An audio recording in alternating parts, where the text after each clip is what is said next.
शहर के जाने माने रईस हीरा चंद और उनकी पत्नी सुजाता की चमचमाती महंगी कार बंगाल की एक पुरानी बस्ती की सुनसान गली में एक बेरौनक से पुराने मकान के बाहर आकर रुकती है। सुजाता, ये तुम मुझे किस जगह लेकर आई हो? ये तो कोई गरीबों की बस्ती लगती है। यहाँ ऐसा क्या है?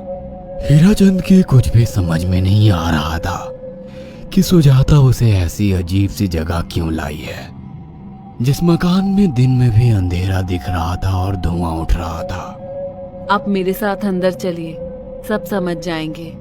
यहाँ हमारी हर समस्या का समाधान मिलेगा। सुजाता और हीराचंद आशंकित कदमों से उस मकान में दाखिल होते हैं। तभी उन्हें किसी महिला की भारी आवाज सुनाई पड़ती है। चले आओ, चले आओ। हीराचंद ने देखा कि उस मकान के अंदर अंधेरा था। अचानक हीराचंद की निगाह एक कमरे की ओर, जिसके अंदर हल्की हल्की सी रोशनी आ रही थी और उस कमरे के अंदर से धुआं उठ रहा था। शायद उस कमरे के अंदर आग जल रही थी। ये किसकी आवाज है?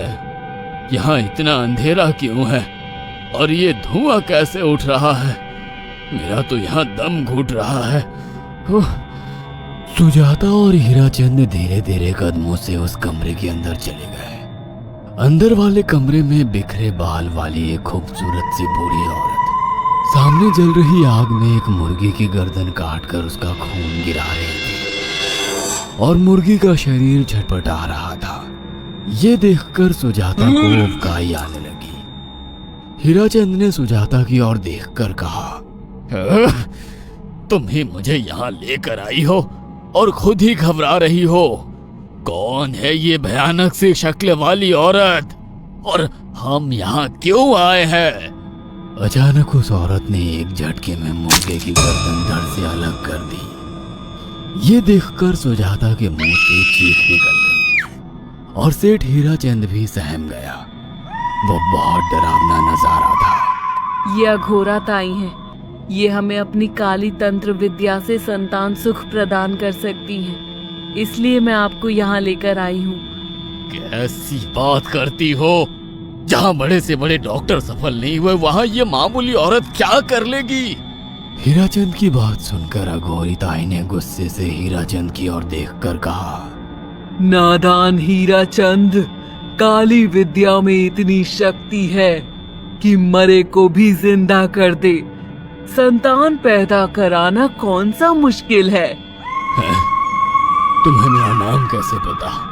क्या तुम सच में हमें संतान सुख दिला सकती हो? तुम जितनी दौलत मांगोगी मिल जाएगी, अगर ये संभव है तो। संतान का नाम सुनते ही हीराचंद की आंखों में चमक आ गई। वह संतान के लिए कुछ भी कर सकता था। तुम लोगों को मुझे एक नवजात शिशु लाकर देना होगा।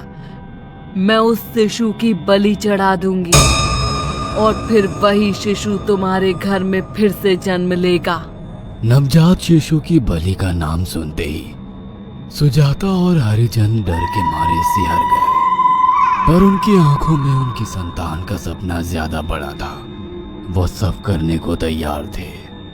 अघोरा ताई, आप जैसा कहेंगी हम वैसा करेंगे। बस हमें संतान सुख दिला दो।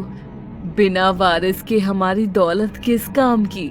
संतान सुख के लिए अंधे हो चुके सुजाता और हरिचंद अपनी नौकरानी शीला से एक नवजात बच्ची चोरी करवा के अघोरी ताई को दे देते हैं।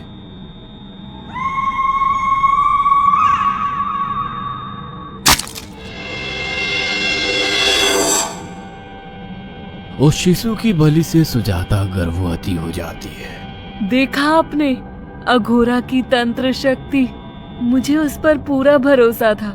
चलो चलकर उन्हें धन्यवाद कहते हैं। हीराचंद और सुजाता अघोरा ताई के पास पहुंचते हैं। वो दोनों बहुत खुश थे और अघोरा पर उन्हें अंधविश्वास हो गया था। अघोरा ताई, आप महान तंत्रिका है। आपने वो चमत्कार कर दिखाया जो बड़े बड़े डॉक्टर नहीं कर सके। ये काली विद्या है बेटा। अगर तुम दोनों चाहो तो मैं इस विद्या से तुम दोनों को हमेशा के लिए जवान बना सकती हूँ। क्या सच में ऐसा संभव है? हाँ बिल्कुल, पर इसके लिए तुम्हें जवान लड़के और लड़कियों की बलि चढ़ानी होगी। तुम उन्हें यहाँ तक लाओ, बाकी मैं देख लूंगी। जवान रहने की लालच में अंधे सुजाता और हरिचंद एक अनाथ आश्रमों से हर रोज एक लड़की या लड़के को गोद लेने के बहाने अघोरी के पास बलि चढ़ाने ले जाने लगे।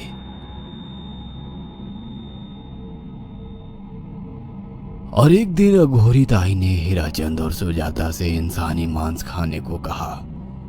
पूरी तरह से इंसान से हैवान बन चुके अब वो दोनों इंसानी मांस खाने के लिए तैयार भी हो गए।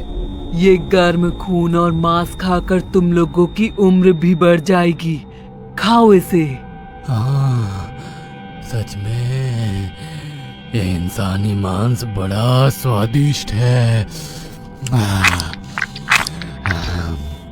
अघोरा ने अपनी बातों में फंसाकर सुजाता और हरिचंद को नरभक्षी बना दिया था। वो तीनों हर दिन बलि चढ़ाकर खून पीकर मांस खाने लगे।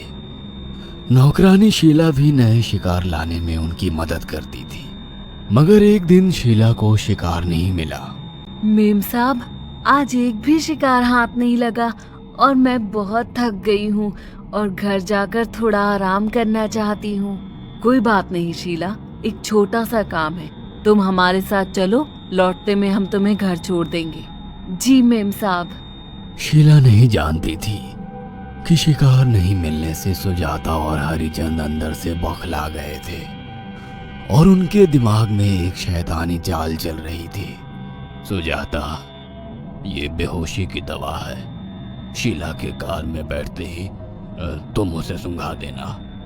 आज हमें इसी की बलि देनी होगी। इसने हमारे यहाँ का बहुत खाना खाया, अब हम लोग इसे खाएंगे। वैसे भी ये आगे चल के हमारे लिए खतरा बन सकती थी।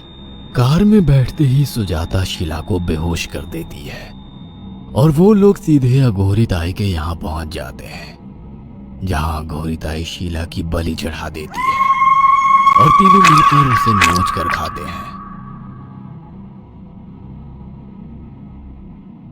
अघोरी ताई, हमको बलि चढ़ाते हुए पूरा 1 साल हो गया है। हमारा बेटा भी साल भर का हो चुका है। अब और कितनी बलि देनी होगी? बस एक आखिरी क्रिया और बची है, उसके बाद तुम दोनों हमेशा के लिए जवान हो जाओगे। कैसी क्रिया अघोरा ताई? 3 दिन बाद सूर्य ग्रहण है। हमें पास के घने जंगल में एक विशेष क्रिया करनी होगी। उसके बाद तुम लोग कभी बूढ़े नहीं होगे। कितना अच्छा होगा, हम हमेशा जवान रहेंगे और सालों साल तक अपनी दौलत से ऐश करेंगे। हाँ, सच कहा। अघोरा ताई ने हमारे हर सपने पूरे कर दिए। 3 दिन बाद बंगाल के बियाबान जंगल में कोहरे और ओस से भीगे पेड़ों के बीच एक घने बरगद की बेलों पर कटे इंसानी सिर लटक रहे थे, जिसमें से खून टपक रहा था। काले जादू का सामान भी रखा था। कितनी भयानक जगह है ये, हर तरफ कटे हुए सर लटक रहे हैं। थोड़ी देर में सब समझ जाओगे। बैठ जाओ और मेरे साथ ये मंत्र दोहराओ। अघोरा, ये किन लोगों की कटी हुई गर्दनें हैं? आप यहाँ क्या करने वाली हो? हीराचंद की बात सुनकर अघोरा जोर जोर से हंसने लगी और उसने एक शैतानी हंसी हंसते हुए हीराचंद की ओर देखकर कहा, तुम जैसे ही लोगों ने अपनी इच्छाओं को पूरा करने के लिए इन लोगों की बलि चढ़वाई है और फायदा उठाया है। अब तुम दोनों आंखें बंद करके यहाँ बैठ जाओ और मेरे साथ मंत्रों को दोहराते जाओ। अघोरा ने सुजाता और हरिचंद को वशीकरण मंत्र और काले जादू के इस्तेमाल से सम्मोहित कर दिया और देखते ही देखते वो एक भयानक डायन में बदल गई और चीखती हुई बोली, अब मैं तुम दोनों की बलि चढ़ाकर अमर हो जाऊंगी, क्योंकि तुम लोगों ने 100 लोगों की बलि का खून पिया है। देखते ही देखते उस डायन ने फरसे से एक एक करके सुजाता और हरिचंद की गर्दन काटकर जल रही आग में बलि चढ़ा दी और उनका गर्म खून पीने लगी। जब तक तुम जैसे मूर्ख और लालची लोग अपने फायदे के लिए दूसरों को मेरे पास लाते रहेंगे, मैं उनका फायदा उठाकर ऐसे ही उनकी बलि चढ़ाती रहूंगी। दरअसल अघोरा एक डायन थी और अपना स्वार्थ पूरा करने के लिए उसने हीराचंद और सुजाता की लालच का फायदा उठाकर उनकी भी बलि चढ़ा दी। बुरे काम का बुरा ही नतीजा मिलता है। अगर आपको हमारी ये कहानी पसंद आई हो तो इसे लाइक और शेयर करना ना भूलें।